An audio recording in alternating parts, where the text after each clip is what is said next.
Fighting game fandom has taken a big blow lately. The genre as a whole is generally stable.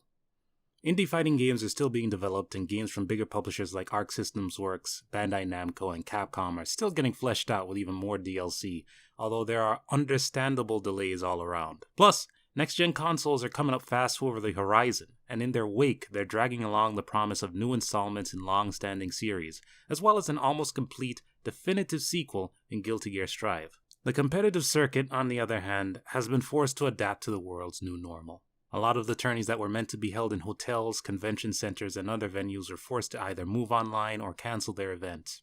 Professional fighting game players have been forced to, quote-unquote, develop new content on their own, which seems to boil down to editing down streams and marquee best out of X exhibition matches, as well as tier lists. So many tier lists. This habit has trickled down to laypersons too. Lots of people who are more invested in the social aspect of fighting games, the community, if you will, have taken breaks, become streamers, or pivoted towards some other hobby, like speedrunning, model building, crocheting, cooking, etc. I'm one of those people. I'm already the greatest Mega Man Legends analyst of all time. I've only been at it for a few weeks and my traffic has tripled. There's virtually no reason for me to go back to making fighting game videos anymore. That said, there's a couple of topics on my bucket list that I never really jumped into, and this seems like the perfect time to jump into them. Not just because I might need to clear that list a lot earlier than I thought I would, but because this containment era has put a lot of said topics through their paces. And number one is the word every fighting game developer has been bending over backwards to put on their product description since 2010. Accessibility. Game developers have been trying to make their fighting games more accessible since the big boom in the mid-2000s. Even before Street Fighter 4 came out. I honestly think Dead or Alive 4 was the first step towards accessibility, because that game has one of the earliest instances of online patches for the sake of balance, network performance, and game stability. I have no idea if said balance was based around any concerns the more active players had, but it was a very early step towards the standards most games are held to today, and not many other companies had the foresight to replicate it at the time. The crazy thing is, for whatever reason, players got hung up on input complexity and developers fixated on it. If I had to speculate, it's probably because back in 2008 or so, when Street Fighter 4 came out and they introduced that gimmicky triple press system for their ultras, a lot of people were understandably confused. But I can't speculate as to whether or not that was the cause of it. It's always been a complaint, I suppose, but it really got a shot in the arm in the late 2000s to early 2010s, along with Super, Ultra, Deluxe, Rainbow Edition jokes. I don't mean to downplay concerns about complexity, by the way. While all inputs have their place, a lot of move motions that were used back in the day were either made to imitate the market leaders or to help differentiate the games they were made for. So they're not untouchable. In retrospect, however, that concern over the complexity of the inputs may have led to tunnel vision. Many developers have expanded on things like training modes and controller input management over the 6th and 7th console generations. There's a long-standing rumor that some of the best training modes in fighting game history are under copyright, and that's why the devs reinvent the wheel with their own respective series instead of just adopting a proven formula.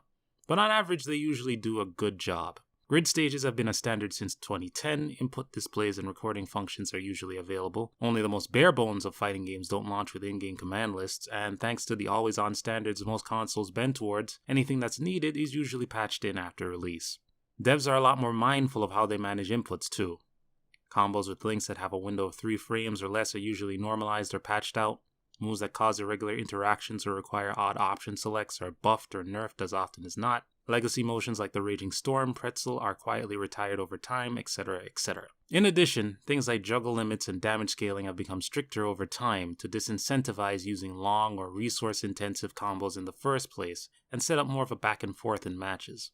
This is all old news for anybody who's paid attention to fighting games for a while, but I'm summarizing it here to make it part of the conversation I'm having with my computer here. One last time, I want to emphasize that this stuff didn't pop out of thin air. Time, effort, and good money was spent on those things. How much I can't say, but I feel confident in saying that it cost more than a ham sandwich. And it's relevant because arguably everything else about fighting games is stuck in the 90s. We've gone through 2 generations where developers tried to streamline and simplify controls for the sake of accessibility. To their credit, they weren't chasing some phantom audience. They knew they were angling for 20 to 40 somethings with jobs who could buy silly collector's editions and DLC. But they were simplifying things because they thought complexity itself was scaring potential new players away. New players don't even know what to be scared of.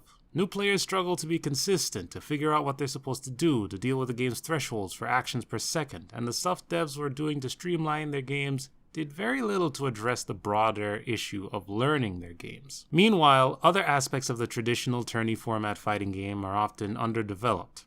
As long as your game has visible, readable gauges and titles, its user interface is usually good enough, but the average player still has to deal with limited user interface options, bad user experience, wildly varying sound effects design, inconsistent matchmaking, internally developed netcode built on standards that haven't been used in other competitive genres since the 90s, bad monetization, and dozens of other blind spots. Sure, pre-rendered movies and the like are fantastic and are guaranteed to live on in video game music videos for years to come, but that's not anything you actually interact with most of the time. Life bar options, for example, are all over the place, and the baseline used to be the option of 4x3 and slightly bigger 4x3 until the late 2000s. I'm not even going to mention single-player content because that was already pretty good in the 90s. Things have regressed since then.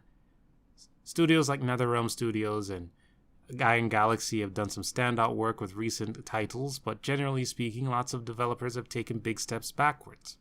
I don't need to show my work on this either.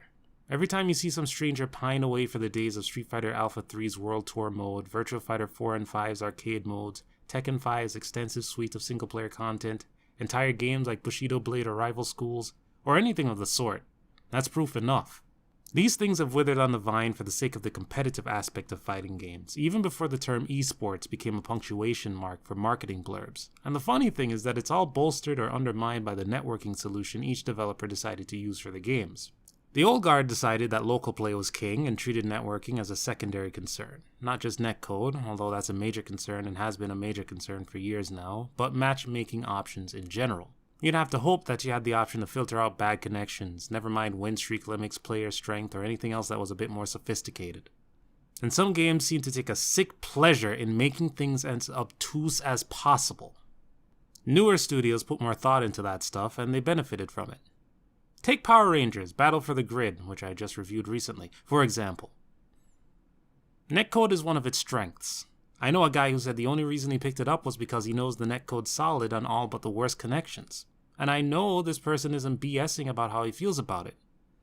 Because that guy is me.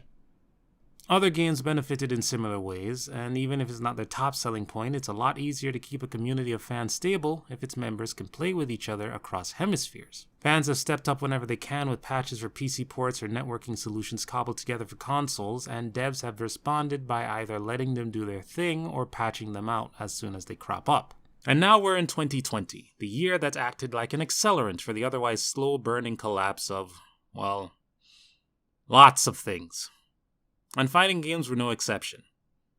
Through the efforts of various fighting game fans with lots of newfound time on their hands, emulators and independently made matchmaking solutions got a shot in the arm.